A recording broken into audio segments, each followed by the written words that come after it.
morning. Talofa mai Samoa le taiao le sangafua. Aso luas fuluma le tolu Iuni. Ia o le talentau mai Samoa nei le taiao. Au onanga la walata le Samoa Entertainment TV. Ia, good morning. Talofa. Ia, o vainga nai le taiao le sangafua. Aso luas fuluma le tolu o Iuni. Wa Maria langa au nel taiao le timu tua awa o ale langi salonga tanga ia tu yai ya salo o le si tu le tuanga bale le te ba tu e toi si mala malama ya i pesenga o taiao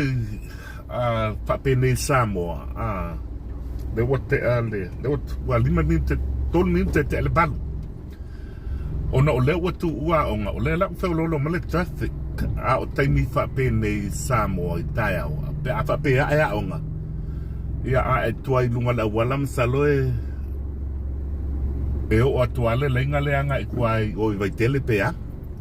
la ngai masani no usu mai taiao taimi au ye ia onga ia o le la watu ua onga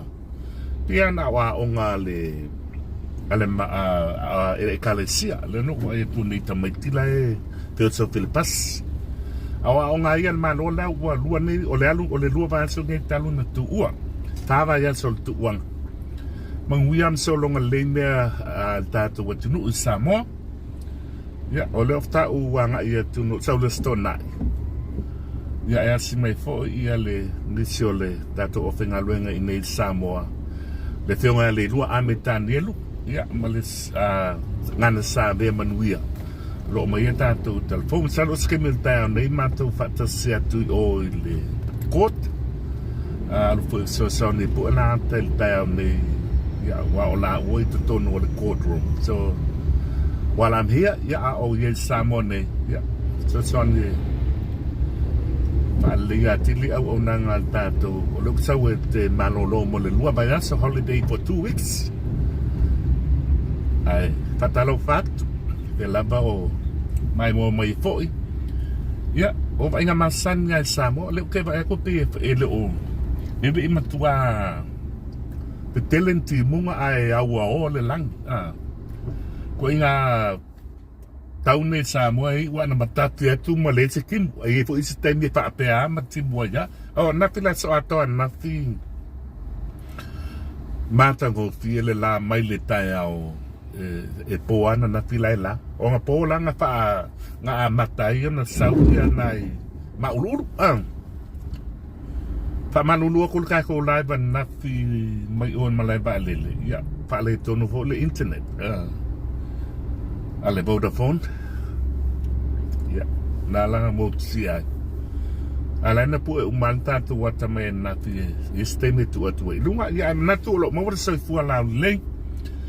Vea lava o le tunu o lo e mai mo mai ai. Ya,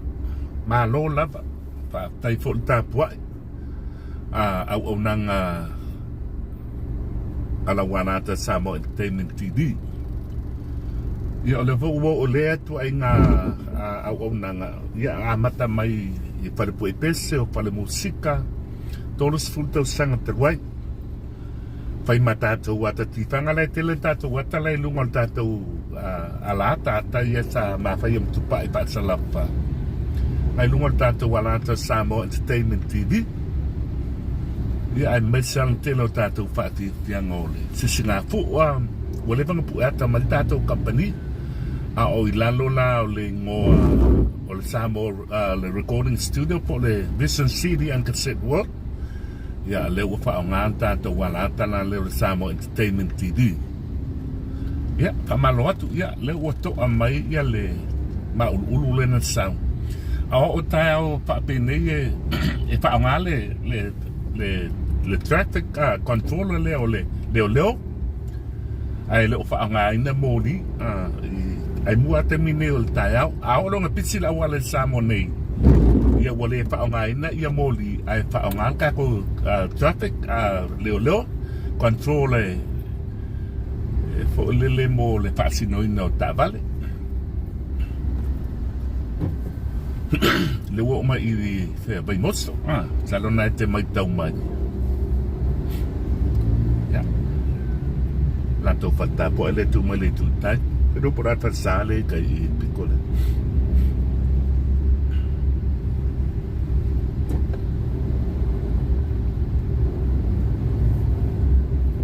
awala pa bai moso tata mi do ku ile Fumalek o le tele ia le ola de fua ulupa salo ele I polisi lua vaso tolu vaso pea a te tele fota le wa le e toku ai mai o le la e mai sia onga ia po le mea na o onga ia o te I mau le le tala ia onga ale o ke pa ia ku le pa pea o le ua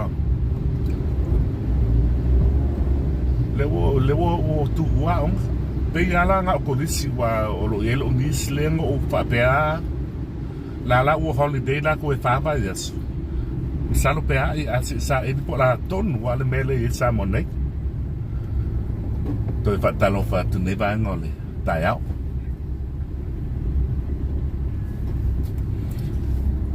salo le code left a fa le afole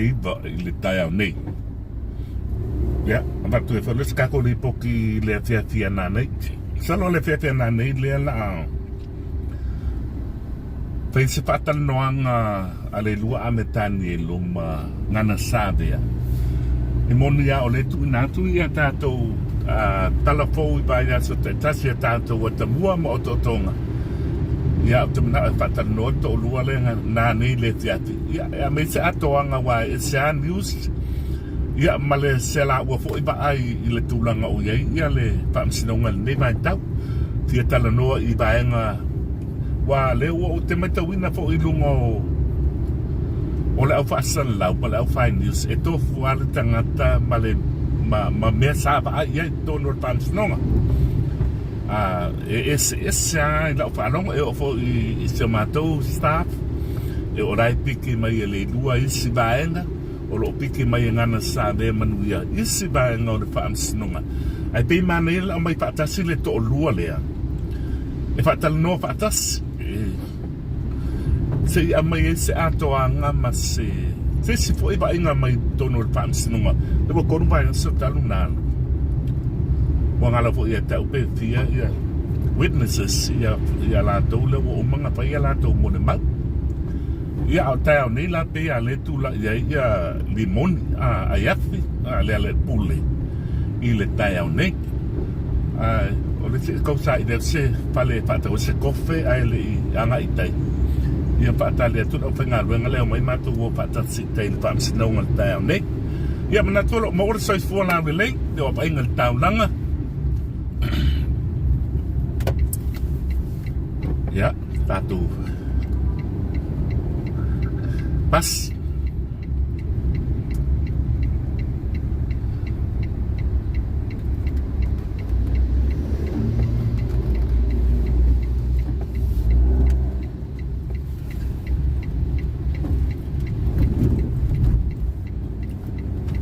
ia o le vainga le falpasi mai I le maketi funga le e tato falpasi le wetua I ia ma pale falpasi le tu mai le sipito la le awala le wato a maltimo le tau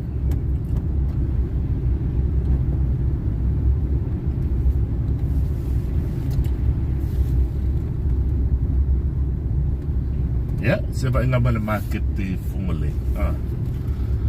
ya ole amata fo na nga I mai au fai pa to anga ya o I sale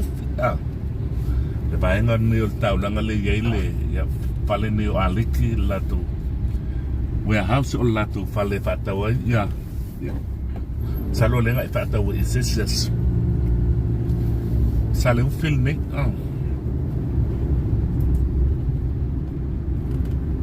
le o fau mai si fale fau le o aliki wow isa sa esta mai fale tua ya il pito le anga vale ale o il fale fau le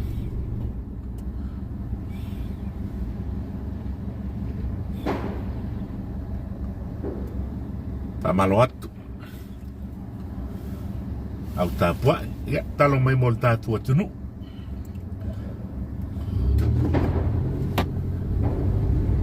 Ona o leo te malanga so mai,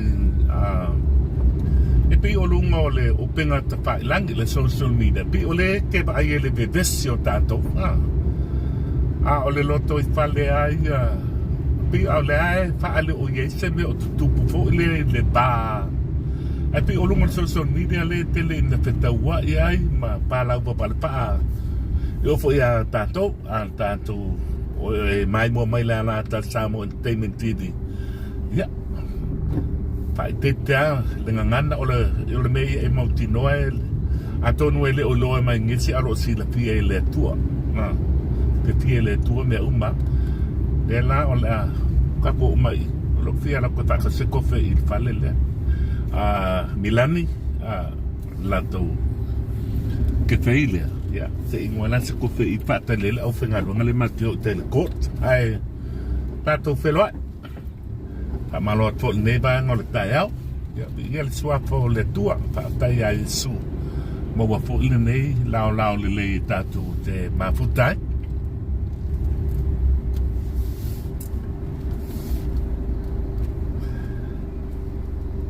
ya tatu felo so la misa kofe pamni tele tua por kalamo fu fanga fo le nei aso ya talo pe le tua pengo fa ya tu e pei o lunga o social media le ke lo le feta wai fo i o banga fa o fai supporters ia ai tau si pele fi le mu ka ko ba i le tua e manga o mia se malo le po o lava a le malo e to fia mai le tua fa mia le singa o le so sa lo ba ska ko line mai o le court so wal o te pu ata e o le tono le court le so fa o wai ia ta sina nan ta upu mantua mai ia whaam snonga whai a pelea mi o tonu o le tua. Ia, whamungia, lauto o ona le nei tai au, whamungia te lewa singa o le so, sauni fo i pengai mga luenga po le alava, o tina matua o lo i moota malawa. Ia, whamungia atu le tua, mo o pelo to soifua, au na le tua mto se tasi ia. Ia, o lo tu mata ia pel tanta wana tal Samo Entertainment TV. Ia, alofa atu, pa munia te le tua le so kako whelo a staimi o le tai au nei, mai le whaam sinonga i mo le no. Toi fua.